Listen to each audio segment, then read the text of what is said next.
Olá, meu irmão, olá, minha irmã, você que entrou nesse vídeo porque quer um estudo sobre a queda de Lúcifer e a condenação de Lúcifer. Eu digo para você que você acessou o canal certo, tá? Eu sou o apóstolo Márcio Diniz e que Deus venha abençoar a sua vida em nome de Jesus. Então, sem enrolação, vamos estudar, tá bom? Eu peço que você abra a sua Bíblia no livro de Gênesis, no capítulo de número 1, no versículo de número 1 e 2. O texto, ele vai aparecer aqui para você, tá bom? Na própria tela o texto vai estar aparecendo para você.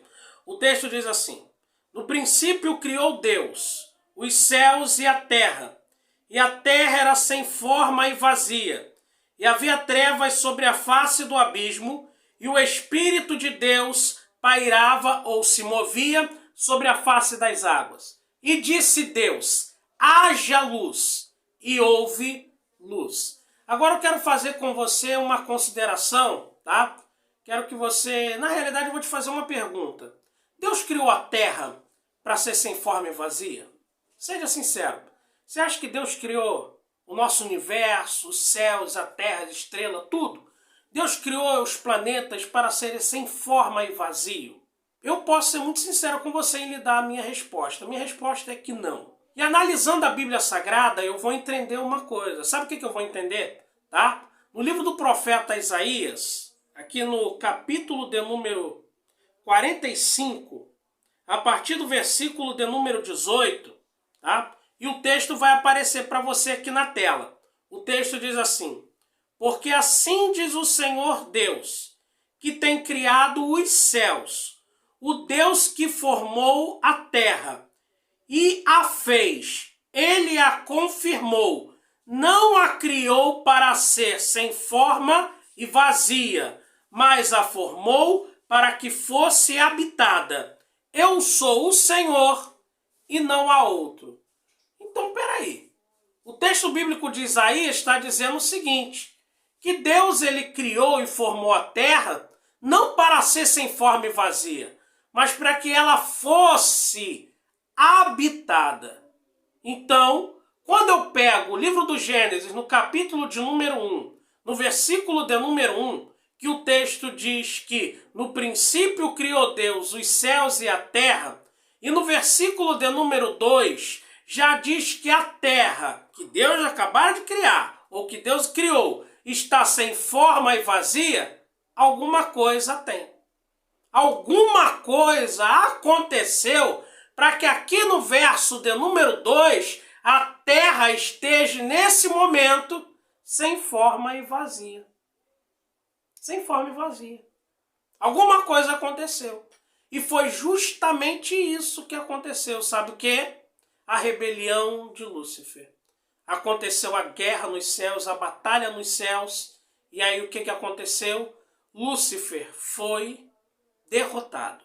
Tá? Eu quero ler um texto com você que se encontra aqui no livro do profeta Ezequiel, tá? No capítulo de número 28, no versículo de número 13. O texto diz assim: estivestes no Éden, jardim de Deus. De toda pedra preciosa era a tua cobertura, sardônia, topázio, diamante, turquesa, ônix, jaspe, safira, cambúculo, esmeralda e ouro. Em ti se faziam os teus tambores, e os teus pífaros, no dia em que foste criado, foram preparados. Tu era querubim ungido para proteger, e te estabeleci no monte santo de Deus. Estava no meio das pedras afugeadas, andavas. Perfeito era nos teus caminhos, desde o dia em que foste criado, até que se achou iniquidade em ti. O texto bíblico aqui de Ezequiel 28, verso 13, começa nos dizendo o seguinte: estivestes no Éden. Deixa eu te explicar uma coisa. Esse Éden aqui, de Ezequiel 28, não é o mesmo Éden de Adão, não. Não é o mesmo Éden de Adão. Esse Éden aqui de Ezequiel 28 é lá no princípio, quando Deus criou os céus e a terra. quem habitava aqui nesse mundo antes do homem ser formado eram os anjos. Lúcifer e os seus anjos. Ele era um querubim ungido para proteger. E aqui neste mundo, ele arquiteta um projeto, um plano para querer ser semelhante ao Altíssimo. Quer ver só? Abra sua Bíblia em Isaías, capítulo de número 14, no versículo de número 13. Isso, ele no Éden, só que não o mesmo Éden que Adão estivera, tá? Isso era lá quando Deus criou no princípio os céus e a terra, tá bom? Olha o que diz o texto aqui, ó. E tu dizias no teu coração: eu subirei aos céus, acima das estrelas de Deus, exaltarei o meu trono, e no monte da congregação me assentarei ao lado do norte. Subirei, só pode subir quem está embaixo. Não tem como você subir se você estiver em cima. Você só pode subir se você estiver embaixo. Concorda comigo? Então aqui no verso 14 ele diz assim, ó: e subirei acima das alturas das nuvens e serei semelhante ao Altíssimo. E serei semelhante ao Altíssimo. Aí quando você lê lá no livro de Apocalipse, o texto vai nos dizer assim: e houve batalha nos céus. Miguel e seus anjos batalharam contra o dragão até que não houve mais o seu lugar nos céus. Aí o que vai acontecer? Em Lucas, capítulo de número 10, no versículo de número 18, Jesus vai dizer assim: eu vi a Satanás cair como um raio dos céus. Foi isso que aconteceu. Quando ele caiu, agora se atente a essa parte, tá? Quando ele caiu, aí é que nós entramos no versículo de número 2, Gênesis 1, verso 2. E a terra era sem forma e vazia, tá? Eu vou estar continuando esse estudo, mas eu quero te fazer um pedido. Quer receber mais vídeos como esse? Quer aprender mais? Quer estudar mais da palavra de Deus? Se inscreve aqui no nosso canal, tá bom? Ative o sininho para você estar recebendo todas as notificações de vídeo. Sempre que eu enviar um estudo bíblico, sempre que eu enviar um vídeo novo, você vai estar recebendo em primeira mão. Então faça isso, tá bom? Tá? Pegue o seu celular, vai estar escrito ali, ó, inscreva-se em vermelho. Você vai clicar lá, inscreva-se, aí vai aparecer um sino. Esse sino é de notificações. O que você vai fazer? Você vai apertar nesse sino, aí vai estar escrito em todas. Aí você clicando ali em todas, tá? Você vai estar recebendo todos os nossos vídeos, todos os nossos estudos em primeira mão, tá bom? Aqui no nosso canal nós temos orações, nós temos louvores e sempre um estudo para poder edificar a sua vida em nome de Jesus. Então vamos lá, como eu estava dizendo, tá bom? Então quando ele cai dos céus, em Lucas 10, 18, Jesus vai dizer: eu vi a Satanás cair como um raio dos céus.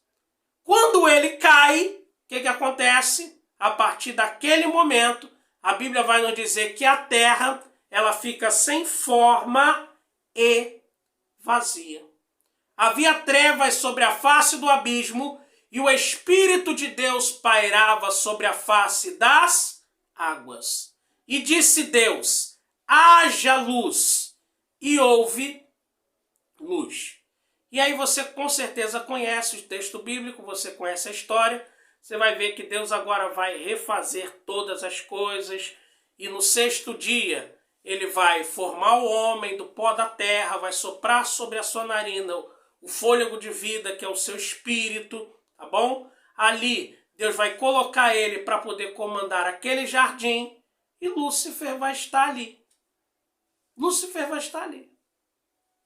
Só que tem uma coisa que eu gosto muito quando eu leio esse texto, principalmente sobre quando Deus criou o homem. A Bíblia diz que Deus ele criou o homem à sua imagem e semelhança. quando Lúcifer, lá em Isaías capítulo de número 14, que ele diz, eu subirei acima das mais altas nuvens e serei semelhante ao Altíssimo. Aí Deus dá a resposta para ele. Deus cria o homem à sua imagem e semelhança. Deixa eu abrir um parêntese aqui só para dizer uma coisa para você.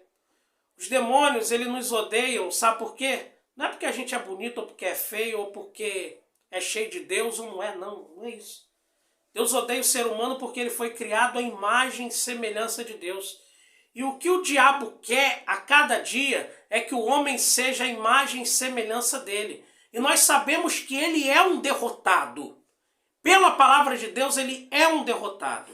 Tá bom? Então eu quero ler com você agora aqui no Éden, agora, não o primeiro Éden de Ezequiel 28, mas agora aqui no Éden de Gênesis, capítulo de número 1, Gênesis, capítulo de número 3, ele vai fazer o quê? Ele vai levar o homem à desobediência a Deus. Então ele já mostra ali qual será a função dele. E aí quando nós lemos no livro de Gênesis, no capítulo de número 3, tá? A partir do versículo de número 14, e vai aparecer aqui na sua tela, eu vou abrir o meu aplicativo aqui, para poder estar acompanhando junto com você. Gênesis, capítulo de número 3, a partir do versículo de número 14. O texto diz assim, então o Senhor disse à serpente, porquanto fizestes isto, maldita será mais do que todas a fera, e mais do que todos os animais do campo. Sobre o teu ventre andarás, e pó comerás todos os dias da tua vida. E porém inimizade entre ti e a mulher, e entre a tua semente e a sua semente. E esta te ferirá a cabeça, e tu lhe ferirá o calcanhar. Aqui Deus já estava mostrando explicitamente que a condenação dele iria começar. Quando você lê os outros textos de Gênesis, você vai ver simplesmente o Espírito de Deus pairando sobre a face das águas, os demônios ali naquela escuridão que demorou uma quantidade infinita de anos, mas você não vai ver na Bíblia, pelo menos ali, até Gênesis capítulo de número 3, uma condenação exposta, uma condenação vinda direto da parte de Deus. Isso eu estou dizendo dentro de uma cronologia, tá? Não tinha ainda nenhuma condenação para Satanás e seus demônios, tá bom? Tá? Então agora nós vamos ler, tá? No livro do Apocalipse, no capítulo de número 20, que aí você vai ver que desde Gênesis, capítulo de número 3, até Apocalipse 20, passou-se uma quantidade muito grande de anos. Mais de 3.000 anos, vamos dizer assim. Imagina só. Sem ele saber qual seria a sua verdadeira condenação. Óbvio que nos textos de Isaías diz, no inferno te lancei, ok. Mas em Apocalipse, capítulo de número 20, vai dizer sim, a condenação final dele. Tá? Apocalipse, capítulo de número 20.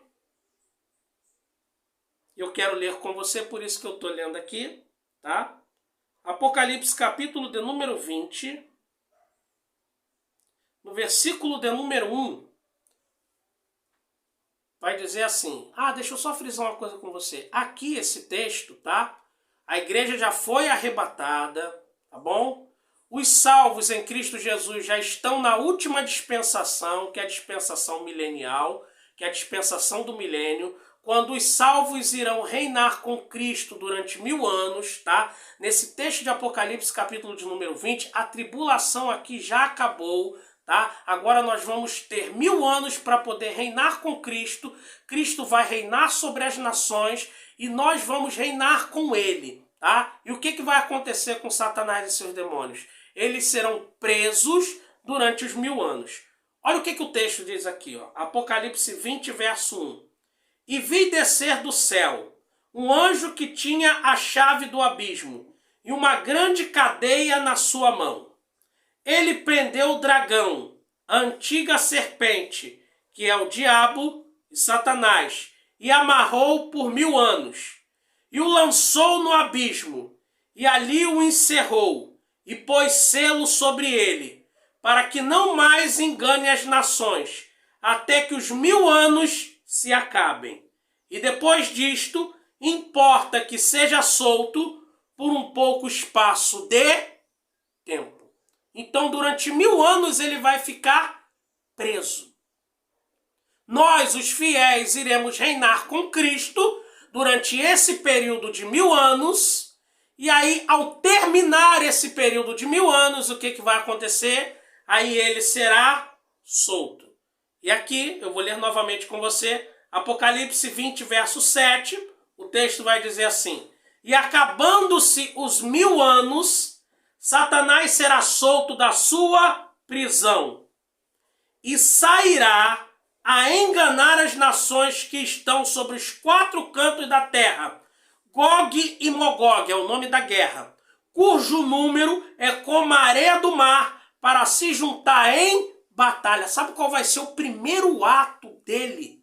Ao ser solto, ao sair, depois de 1000 anos preso, ele vai conseguir convencer uma grande parte dos homens, a Bíblia diz, como a areia do mar, para que a se reunirem em batalha contra o governo central de Cristo, que será em Jerusalém no final dos 1000 anos.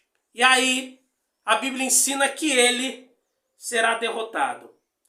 E o texto diz assim, ó: e o diabo que os enganava, ou seja, ele conseguiu enganar até mesmo os homens que foram salvos e que viveram uma vida de 1000 anos com Cristo, tá? Se esses daqui que foram enganados foram homens que vieram da grande tribulação, eu não sei, tá? Mas eu posso te dizer uma coisa, que ele conseguiu enganar uma parte grande dos homens que viveram 1000 anos com Cristo, que tiveram esse privilégio de viverem com Jesus, conhecerem Jesus, participarem do governo central de Cristo, e ele vai enganar ao ponto de levar essas pessoas numa batalha chamada Gog e Magog, e nessa batalha o número de soldados que ele vai ter à sua disposição para poder guerrear contra Jesus e contra os seus santos será como o número da areia do mar, um número grande. Tá? E o texto vai nos dizer aqui, ó: e o diabo que enganava foi lançado no lago de fogo e enxofre, onde estão a besta e o falso profeta, e de dia e de noite serão atormentados para todo o sempre. Tá vendo aqui? Ele será derrotado, e aí o destino final dele será o lago de fogo. Será o lago de fogo. Mais uma vez, meu amigo, minha amiga, tá? Você que veio até aqui nesse estudo, tá bom? Que quer aprender mais sobre a queda de Lúcifer, sobre a condenação de Lúcifer, eu quero te fazer um pedido para você estar recebendo esses e outros vídeos. Se inscreve aqui no nosso canal, ative o sininho para você estar recebendo todas as nossas notificações.